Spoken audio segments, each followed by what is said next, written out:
Help you. Help you. Help you. What's up, everybody? Good morning. Welcome to a Help with what, buddy? Monday edition of Morning. Presented by Brock, Batner's Orthopedic Clinic, and HUDCOroofing.com. Yay. It is episode 1500 of Morning Scone.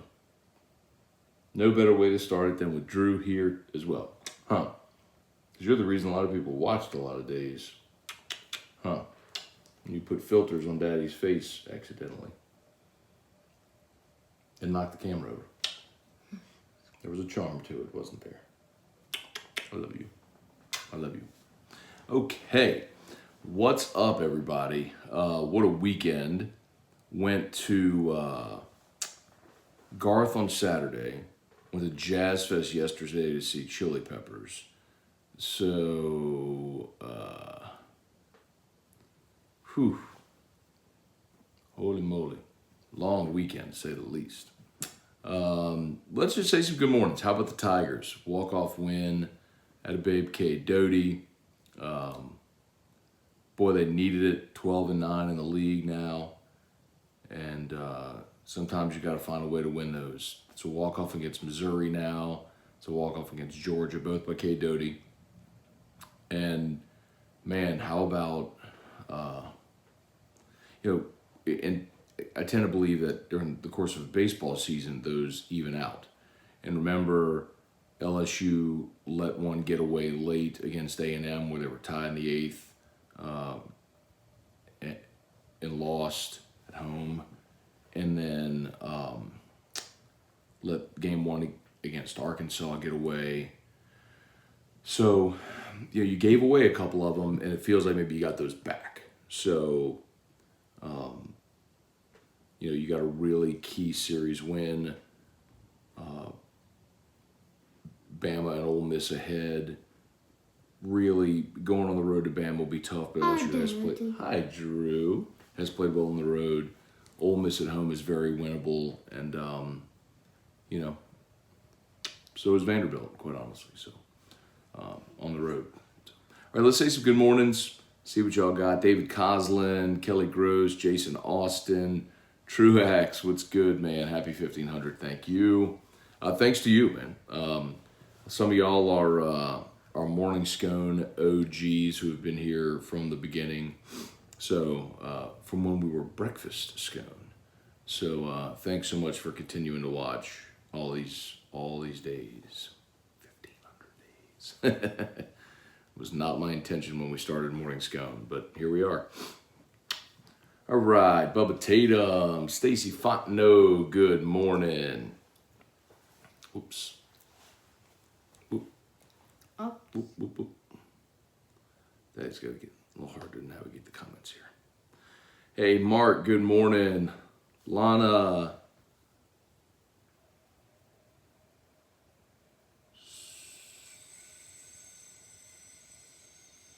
Sulu Kidzi. Okay.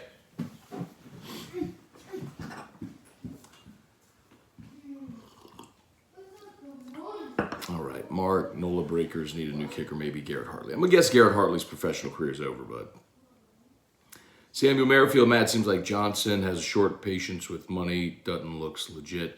I think, if you know your pitcher's strengths and weaknesses, you roll with them. At this point, you have a large enough sample size to know. Michael Cook, good morning, buddy. Chasson. Dale Broussard, thank you. Bart St. Germain, what's up? Michael Arthur. How about Saturday night with Garth? It was great. Talked about it yesterday. Points that were really, really loud. Good on him. Played a 2.5 hour set and played all his hits. And it was great. Shelby, 1500 is a hell of an accomplishment. Scone, congrats. I keep saying it, man. If y'all don't keep watching, then I'm not doing the show. So thanks to all of you who keep coming back and watching every day and liking the page and sharing the post and all that good stuff. Let's see. Right. Well, I did. Wow, I did post yesterday my video of Garth doing Call in Baton Rouge. So I posted on Facebook, on my YouTube channel, on my Instagram. So I know everybody's posting their videos of it, but if you want to see it, I recorded it in full, so it's there. Henry Gordon Bennett percentage: the honey badger becomes a saint. Henry, I'm gonna say 89%, and I wouldn't be stunned if something happened really soon.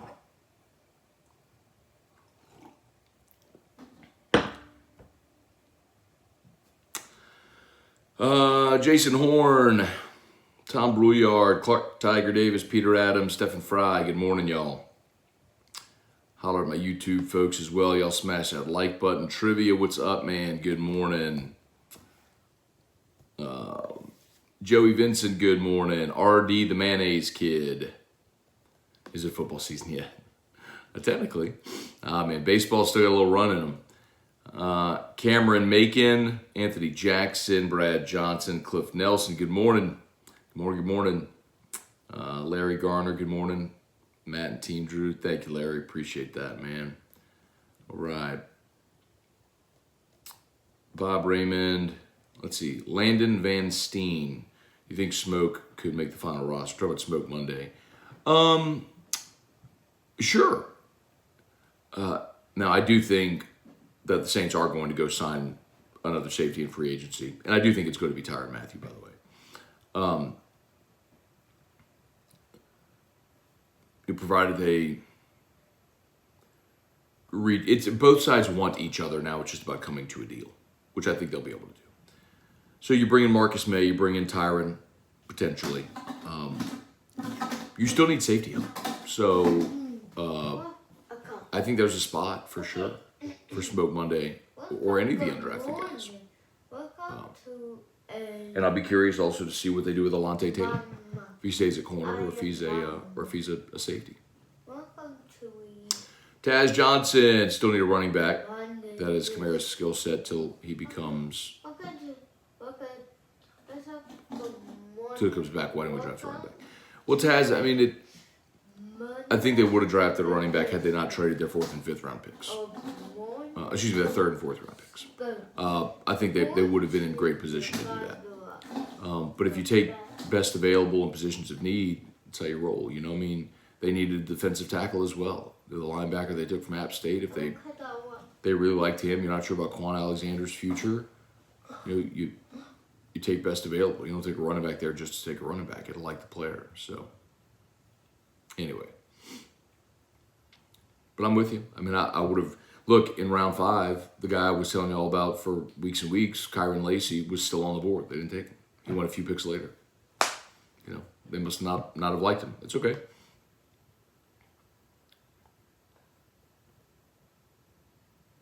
Matt Luce to get this child some Elma Ducks. Landon Van Steen, Abram Smith is very good. Yeah, listen, here's one thing we know for certain. Every year, there are undrafted free agents that make the final roster. Every year. So there will be some in this group. You can think about guys like Calvin Throckmorton or all the way back to Pierre Thomas. I mean, there's always guys that make the roster. Marquez Callaway, Shai Tuttle. The Saints have done really well in undrafted free agent market, finding players that they like who come in, have an opportunity to make the team. Taz is our 2nd round pick going to be battling Paulson Adebo for the DB spot. I don't think so. I think it's more of a Bradley Roby decision, as your nickel.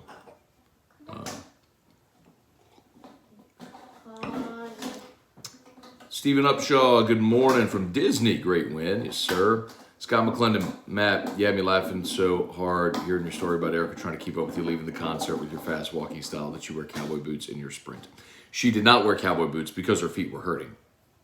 But yes, our traffic experience was far less than some others because we did leave right as the final song was starting. So gave us a little bit of a head start out the stadium. Yeah, man. So LSU, by the way, at 12-9. So Tennessee, of course, leading the overall standings at 19-2. Arkansas is the next best record at 14-7. Think about that. Tennessee's 19-2. Arkansas is 14-7. Tennessee's 5 games ahead of the next closest team. It's crazy. Then Georgia and Auburn and LSU and A&M all at 12-9. So a log jam right there for those vying for maybe the third and fourth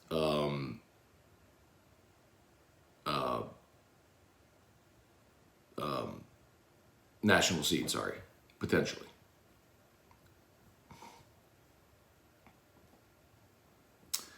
Tim Gautreau, wrap in batches. Cliff Nelson, how about LSU basketball signing a 5-star? Cliff, listen, Matt McMahon has, in building this roster, certainly exceeded the expectations that I had. And the benefit, obviously, is transfer portal and NIL. So because you can go tap into the transfer portal, you can get Power 5 players with experience to join your roster. It's not necessarily to say that they've been star players, but you've got some guys from Power 5 schools. You got a couple, mid-majors as well. But, and then to be able to go actually attract an impressive signing class, given sanctions likely and all that sort of stuff. It tells you that Matt McMahon is active. I don't know what kind of NIL deals they're doing, but you better believe that's part of it.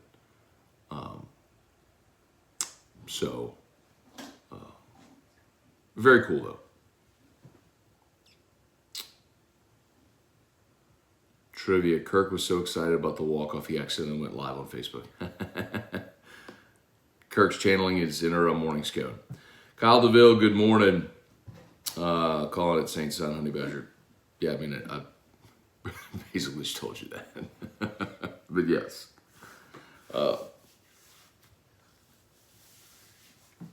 They both, as I've said, they both want each other, and it sounds like they're close to a deal. So I think they'll get there. Reed Rule, morning, Matt. Is the SEC tournament for baseball helpful in moving up for seeding? Or is it basically irrelevant, similar to basketball? Not irrelevant. There are times, because there's still RPI opportunities. And if you win another SEC game or have a nice win against a team up at the top of the standings or high RPI opportunity, it can be that. So yeah, it certainly can be a solidifier of of your standings. So Jordan Commander, when I found out you were canceling Nightcap, it was the worst news I heard in about a decade. Oh, I'm sorry. Sorry about that, Jordan. Well, join us for Scone and Tea. So we're doing Scone and Tea on Wednesdays now at 7 p.m. So it's me and T-Bob. Obviously not going to be as late or as long of a show. And I may still do something that replaces Nightcap. I know we talked about doing like a Sunday show to recap the baseball series, but it seems like every dang Sunday I've had something going on. But come up with something. Thomas Lamont, Tennessee gets bounced in the Supers. A&M 89, 13 Vandy. I think it was 7 Vanderbilt was the one with David Price that was the number 1 overall national seed that lost their super regional. Happens, man. It's baseball. Shoot, look at Arkansas last year. Arkansas's got to go in that. Arkansas didn't lose a weekend last year. They did not lose a weekend series all last year and lost to NC State in their home super regional.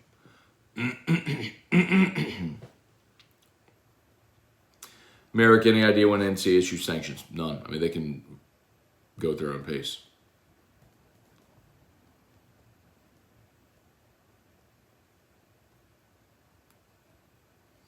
All right. Smash that like button, y'all. Appreciate you, as always.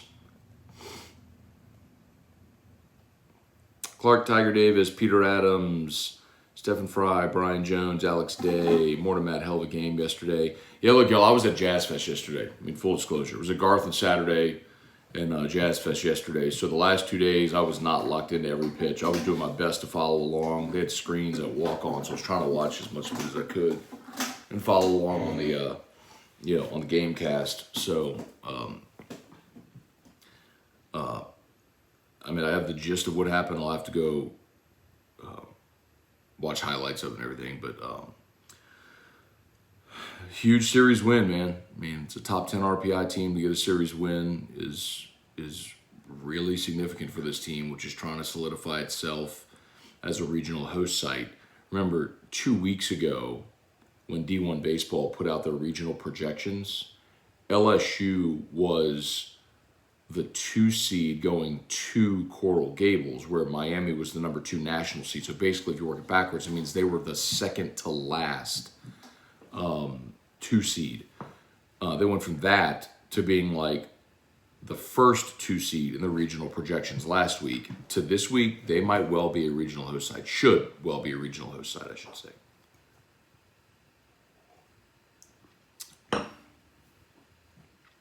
Brian Jones, starters at linebacker for the Tigers this season. Well, I guess it depends on what base look, but if you want 3, I mean, it's Baskerville, Jones, and Penn. Give you those 3. Elliot Doge, Saints will be able to pay for a Tyron contract with his jersey sales. I don't think it's about having the money to pay. It's about having the cap space to make it happen. But yes, the number 7 Matthew Saints jersey will be very popular. Jerry Mortimer, I'm away for a stress test. Great comeback by the Tigers yesterday. All right, Jerry. Hope all goes well, man. Deep breaths. I'm sure it'll be fine, man. Good luck to you. Chad Blanchard, hope Dixon from Nichols can make the team, but at least he'll be in camp. Cody DeVille, 1,500. Thank you, man. Jason Horn, E-Rock had me laughing yesterday. Jason, does Tennessee win it all this year? Jason, they should. I mean, they're the best team in college baseball. They should. They have everything. They got starting pitching. They got bullpen. They got a closer that throws 104. They mashed the baseball 1 through 9. They should. Hey, Deborah Cowart, good morning. Congratulations on 1,500. I enjoy watching the show, keeping up with LSU, and watching Drew grow up. Here's to many more. Thank you, Deborah. Appreciate that very much. Yeah, that is kind of the funny thing too, man. If y'all go back, in 1,500 episodes, talking 4 years. I mean, we've done this every day for 4 years. So a lot of y'all have seen Drew really grow up from the time he was, 4. We started doing this to now. I guess he was 3. Because he's 7. He'll be 8 in July. Brian Wynn, Tim Witten, no more nightcaps. So, Tim, a few weeks back, T-Bob and I, so Oliver Twist in Baton Rouge bought Scone and Tea on location. So, we're now recording that podcast live at Oliver Twist Wednesday nights at 7 p.m. So, I do that from 7 to 8. So, basically, host AFR, leave guarantee, go straight to Oliver Twist. We do the podcast from 7 to 8. And then I come home. It's just like I couldn't fire a nightcap at that point. Like I have to give my family some time. So so we'll figure out something. Scott Lumen, hey, Scone and Tea is good. It's no nightcap. Well, thank you, but I'll figure out something else to do. Like I said, maybe it's a Sunday night deal. That might work best. Tim Wood, do you know why the Saints traded up to get Olave? There were still wide receivers on the board. Because they had Chris Olave graded as the best wide receiver in the draft. Tim, this is one of those points where you have to kind of purge in your mind what you know or what you think you know based on mock drafts and analysts and all that sort of stuff. And I'm with you. Like, there were still good players on the board. Like, I think George Pickens is going to be an awesome NFL receiver. And there were good players. John Dotson. I mean, I think there were options, right? But 2 things. Number one, you don't know what options are going to be there when you pick. And the Saints had Olave graded as the best receiver in this draft class. So if they had Olave graded as the best receiver, let's say they had him, and I don't know this, but let's say they had Chris Olave as the 6th best overall player in the draft. I don't know that, but just spitballing. Let's say they had him as the 6th best overall player in the draft. Any position on their board, he was like let's just say. Hi, Drew. Well, if he's sitting there at 11, and you're saying, all right, I have the opportunity to get a guy we think is the 6th best player in this entire draft at 11. Look at that. If you look at like just the money difference in those picks, slot value for 6 was Ike Ekwonu, which is $27.5 million. Olave, they got for 19.2. That's his slot value at 11. So you get a player that you think is one of the best players in the draft, the best at his position, at in your mind, a bargain because you think he's a top 5 player in the draft, whatever it may be. So that's why you trade up if there's a player you're bullish on. That's why I would say, like, if I would rather the Saints be aggressive and say, I really like this player. I'm committed to this player because we've scouted and we think we know how to make him work in our offense or our defense. I'm for it. Robbie Welburn, morning, Matt. Good. I mean, but Tim, the very short answer to your question is they thought he was the best receiver in the draft, so they went and got him. Robbie Welburn, good morning. Good weekend for LSU baseball. Perfect time for push to Omaha. You talking about playing golf with T-Bob the other day. Don't need to come out and play Beaver Creek one day since you push the on-demand. Love to see y'all out here. Robbie would love to, man. I don't think T-Bob plays, but I think he's trying to get into playing. And Beaver Creek's gorgeous, man. Every time I've been up there, especially since all the renovations and everything, it is a gem. The Breck golf courses, I know Breck, and look, full disclosure, Breck sponsors are on demand for AFR and have for a long time. But Breck Golf really is, I mean, Santa Maria and Beaver Creek are awesome. I mean, I've played, City Park is really the only spot in Baton Rouge where you have elevation changes to hit those kinds of shots. Webb is, for the everyday golfer, it's affordable, fun shot making on that course. So yeah, all the Breck courses are really good, man.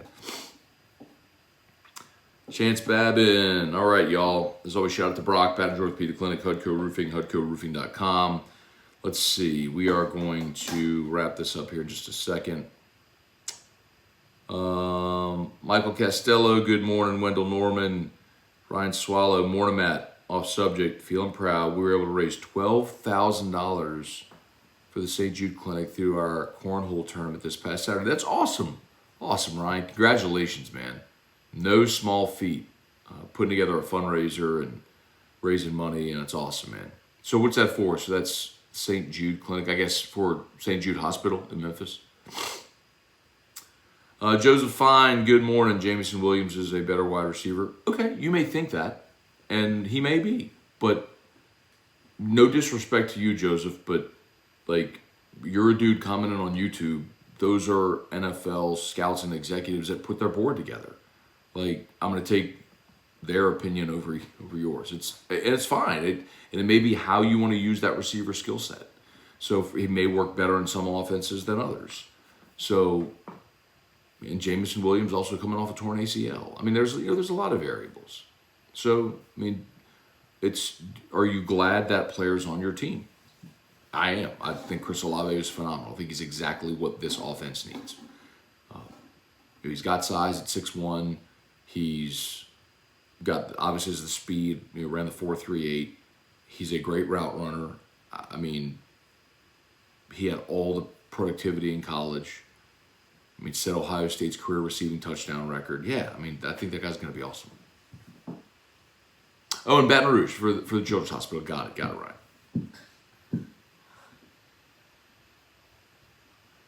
All right, let's see. Carlton Cisco, Olave wasn't the best wide receiver on his own team. I love the pick. His comp is Calvin Ridley without the gambling. And Carlton, I would disagree. Like, I would take Olave over Garrett Wilson. I mean, when I look at receiving ability hands, route running, speed, all that stuff. I bet you we will look back 5 years at the end of their rookie contracts and say Olave was more productive than Garrett Wilson. Not to say that he's a bad player, but I would. Chris Olave is the one that I wanted. Glad they got him. Let's see, Ty Davis Price in the third. Somebody wasn't used enough at LSU. Carl, I don't. You know what's weird? Ty Davis Price's LSU career wasn't elite. He had an elite second half of this past year, and I think what they figured out was how effective he was in the zone run schemes, and that's where he really became effective in the second half of this year. And I'll credit Hester, too, because even before the draft, he said San Francisco is a perfect fit for Ty Davis Price because of the zone running schemes. And sure enough, I mean, they saw a guy. Again, I don't think Ty Davis Price was near the top of this draft class as far as talented runners. But if he's the guy that fits what that offense needs, it's perfect. All right, y'all. It's at 7:53. I gotta go. Okay. Thank y'all so much for watching episode 1500, man. Let's do 1500 more. So thanks for being here. YouTube, smash that like button if you haven't done so yet. Please subscribe to the Matt Scone channel also if you haven't done so yet. Facebook, please like the page, share the post. We appreciate y'all so much for being here. And we'll do it again tomorrow. Have a great day, y'all. Peace.